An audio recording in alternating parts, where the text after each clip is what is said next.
नमस्कार, मैं डॉक्टर अनुपमा आप सबका स्वागत करती है मेरे YouTube चैनल डेली होमियो में। और आज का मेरा टॉपिक है एंजाइटी। एंजाइटी क्या होती है, क्या उसके लक्षण होते हैं, कौन कौन से कारण होते हैं और उसके साथ ही साथ डिफरेंट ट्रीटमेंट कौन सी होती है एंजाइटी को लेके। हमारी होम्योपैथी मेडिसिन कैसे आपकी एंजाइटी को दूर कर सकती है। तो इन सारी जानकारी के लिए आपको पूरी वीडियो डिटेल में ध्यान से सुनना है। अगर आपने मेरे चैनल को अब तक सब्सक्राइब नहीं किया है तो जल्दी से सब्सक्राइब करें और अगर वीडियो पसंद आए तो लाइक और शेयर करना बिल्कुल ना भूलें। देखिए, एंजाइटी क्या होती है? यह एक मानसिक रोग है जिसमें रोगी को बेचैनी हो सकती है और नकारात्मक विचार आने लगते हैं। चिंता और डर इन दोनों का ही आभास होने लगता है, जैसे अचानक उनके हाथ पांव कांपने लगते हैं, पसीने आने लगते हैं। अगर समय पर इसका इलाज ना किया जाए तो यह खतरनाक रूप भी ले लेता है, एक मिर्गी जिसे हम फिट्स कहते हैं उसके रूप में। और आगे चल के जो रोगी है वो अपने को अहित भी कर सकता है, अपने आप को हर्ट करने लगता है। भारत में अलग अलग जो महानगर हैं उसमें 15% जो है वो एंजाइटी के पेशेंट हैं और 15.21% जो है वो डिप्रेशन के। आपको जान के हैरानी होगी कि जो एंजाइटी का पेशेंट है वो ज़्यादातर फीमेल है अगर हम कंपेयर करें मेल से, और लगभग 8% जो है वो युवा हैं। इतनी छोटी सी एज में उनको एंजाइटी की प्रॉब्लम हो जाती है और बाद में चल के यह किसी बड़ी बीमारी का रूप ले लेती है। तो ऐसी कौन सी चीज़ें हैं जिसकी वजह से इनको ये प्रॉब्लम हो रही है? देखिए, सबसे मेन कारण आता है नींद का पूरा ना होना। अगर आप अच्छे से नींद नहीं लेंगे तो सुबह जब भी उठेंगे तो आपका कोई भी काम अच्छा नहीं होगा और अधूरा रहेगा। इसी के साथ साथ आपकी जो चिंता होती है, एक ही विषय पे अगर आप बहुत ज़्यादा चिंतित हैं तो आपकी जो एंजाइटी है वो डेवलप होना शुरू हो जाती है। चलिए अब आते हैं लक्षणों पे। अगर चिंता को समय पे ना ठीक किया जाए और यह लंबे टाइम तक चले तो ये एंजाइटी का रूप ले लेती है। तो आपको अपने नज़दीकी जो भी मेंटल हेल्थ एक्सपर्ट हैं उनके पास जाना है और अपने जितने भी आपके विचार हैं, आपकी जो साइन और सिम्टम आ रहे हैं, वो आपको डॉक्टर से परामर्श ज़रूर लेना है कि वो वाकई में एंजाइटी का पेशेंट है कि ये नॉर्मल एक स्ट्रेस है जो कुछ दिनों का है और वो ऐसे ही ठीक हो सकता है। देखिए, एंजाइटी डिसऑर्डर के कुछ साइन और सिम्टम्स होते हैं, जैसे आपकी जो हार्ट बीट है, जो दिल की धड़कन है वो बढ़ने लगती है। उसी के साथ साथ आपकी सांस फूलने लगती है। आपकी जो मांसपेशियां हैं उनमें तनाव बढ़ने लगता है, उनका प्रेशर बढ़ रहा होता है। आपकी छाती में एक खिंचाव महसूस होता है। आपने देखा होगा, अगर आप एंजाइटी में हैं या अगर आपको किसी चीज़ की हद से ज़्यादा चिंता हो रही है तो दिमाग में बहुत उथल पुथल होती है। कोई भी काम अगर आप करते हैं तो वो और ज़्यादा खराब हो जाता है, वो ठीक नहीं हो पाता। इसी के साथ साथ कुछ कारण हैं जिनकी वजह से आपको एंजाइटी की दिक्कत हो सकती है। जैसे अगर आपकी फैमिली हिस्ट्री है एंजाइटी को लेके या फिर ओसीडी को लेके। ओसीडी से मेरा मतलब है ऑब्स्ट्रक्टिव कंपल्सिव डिसऑर्डर को लेके, तो आप एंजाइटी के पेशेंट बन सकते हैं। दूसरा आता है कुछ घटनाएं, जैसे अगर किसी की डेथ हो जाती है या जिससे आप प्यार करते हैं वो आपकी लाइफ से चला जाए, या जो बहुत ज़्यादा तनाव होता है ऑफिस को लेके, तब बाद में जाके ये सारी प्रॉब्लम आपकी एंजाइटी को डेवलप करने लगती हैं। तीसरा हमारा जो आता है होता है हेल्थ इशू।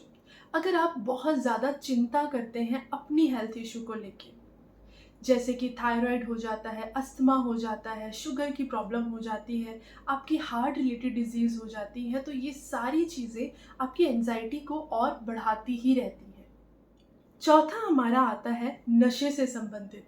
अगर आपको लगता है कि नशा करने से आपकी जितनी भी चिंता है वो दूर हो जाती है, तो ऐसा बिल्कुल नहीं है। नशे से आपको नींद आ सकती है, पर जब आप सुबह उठेंगे तो चिंता, सर दर्द, चिड़चिड़ाहट और गुस्सा, ये सब आपस में और बढ़ जाते हैं और ये एक एंजाइटी का रूप ले लेते हैं। पांचवा हमारा आता है पर्सनैलिटी संबंधित। आपने देखा होगा कि कुछ लोग बहुत ज़्यादा परफेक्ट होते हैं, अपने आप को दूसरों के सामने दिखाते हैं कि वो हर चीज़ बहुत अच्छे से और बहुत परफेक्टली कर रहे हैं। जैसे भले उनके घर हो, उनके बच्चे हों या वो खुद ही क्यों ना हो। और इसी में अगर कोई कोई कंप्लेन कर देता है कि आपकी ये चीज़ अच्छी नहीं है, तो वो उसको एक लंबे टाइम तक सोचते रहते हैं और वो एंजाइटी का रूप बहुत जल्दी ले लेता है। अब आते हैं हम इसकी ट्रीटमेंट के ऊपर। देखिए, ये जितने भी सिम्टम्स हैं या जितने भी कारण हैं, आपको इनको हल्के में नहीं लेना है। नज़दीकी जो भी डॉक्टर हैं उससे आपको परामर्श करना है, क्योंकि वो आपको मेडिसिन भी देंगे और कुछ काउंसलिंग भी करेंगे। जैसे साइकोथेरेपी होती है, जिसमें वो एक टाइम मैनेजमेंट आपको सिखाते हैं कि आपको एक फ़िक्स टाइम पे उठना है, फ़िक्स टाइम पे सोना है। उसी के साथ-साथ अपने माइंड को कैसे कंट्रोल करना है, वो ये भी आपको बताते हैं। आपको ये ज़रूर ध्यान देना है, जो भी पेशेंट एंग्ज़ायटी से सफ़र कर रहा है, उसको अकेला ना छोड़ें, क्योंकि ये जो उनका तनाव और चिंता है, उसको और बढ़ा देता है। इसी के साथ-साथ आपको उनको हेल्दी डाइट देनी है। कहते हैं अगर आप सात्विक खाएँगे तो आपका विचार भी सात्विक होगा। तो वो खाएँ जो जल्दी से हज़म हो, स्पेशली जो आपके हरी सब्जियाँ होती हैं, फ्रूट्स होते हैं या फाइबर वाली जो चीज़ें होती हैं, नट्स आते हैं, ये आपको भरपूर मात्रा में लेना होगा। म्यूज़िक जो बहुत अच्छा काम करता है आपके स्ट्रेस को कम करने में। देखिए, आपने सुना ही होगा कि अगर अपना मन पसंदीदा कोई काम या गाना सुनते हैं तो इंसान थोड़ी देर के लिए अपनी इस चिंता से हट जाता है। बेशक आपकी चिंता या जो मूल कारण है वो बना रहता है, पर थोड़ी देर के लिए ही सही, जब तक वो गाना चल रहा है, आपका जो दिमाग है वो शांत हो जाता है।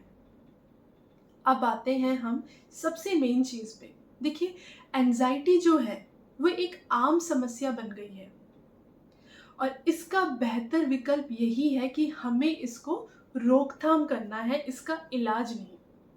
इलाज तो एक सेकंड स्टेज है, अगर आपने पहले ही इसको रोक लिया तो आपको बाद में मेडिसिन का या किसी भी थेरेपी की ज़रूरत नहीं पड़ेगी। और अगर आपने इसको टाइम पे नहीं पकड़ा, क्योंकि इसकी कोई स्टेज नहीं होती, तो इसके जो साइन और सिम्टम्स हैं हम जल्दी ध्यान ही नहीं देते हैं कि वो एंग्ज़ायटी का कारण है कि वो नॉर्मल रूटीन है हमारा। तो इसीलिए आपको इस पे विशेष ध्यान देना है। चलिए, अब आते हैं हम होम्योपैथी मेडिसिन पे, कि हमारी होम्योपैथी मेडिसिन एंग्ज़ायटी को कैसे कम कर सकती है।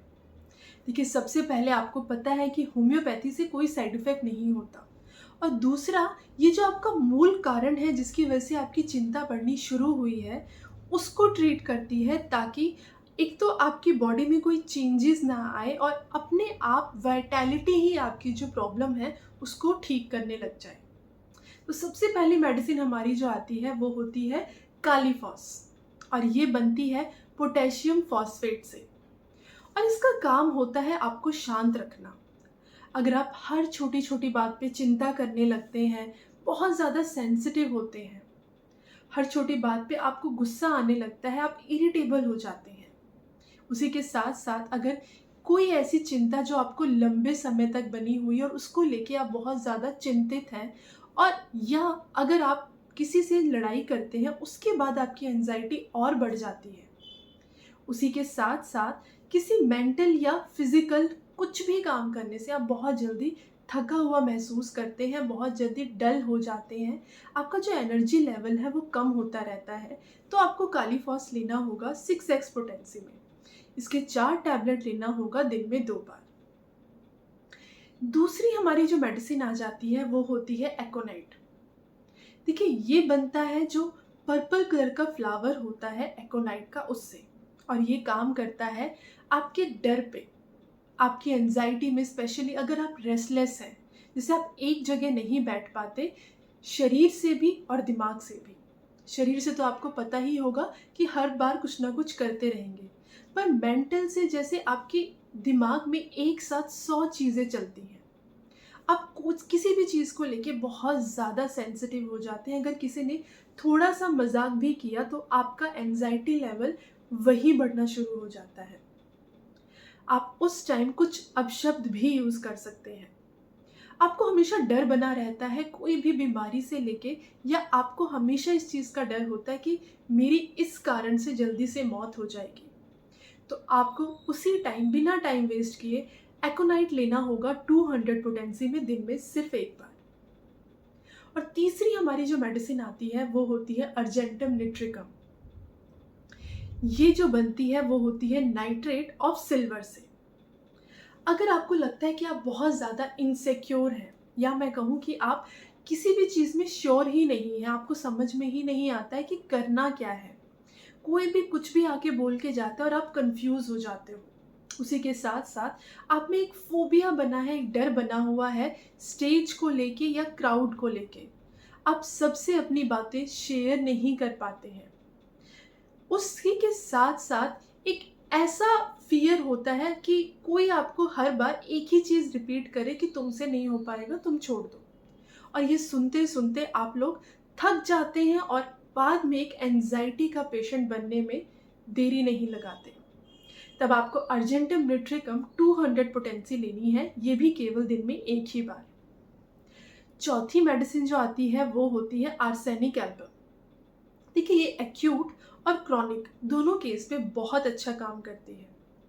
अगर आप बहुत ज़्यादा सेफ्टी कॉन्शियस हैं, आपको हर चीज़ में सिक्योरिटी चाहिए, भले वो हेल्थ हो या वो पैसा हो।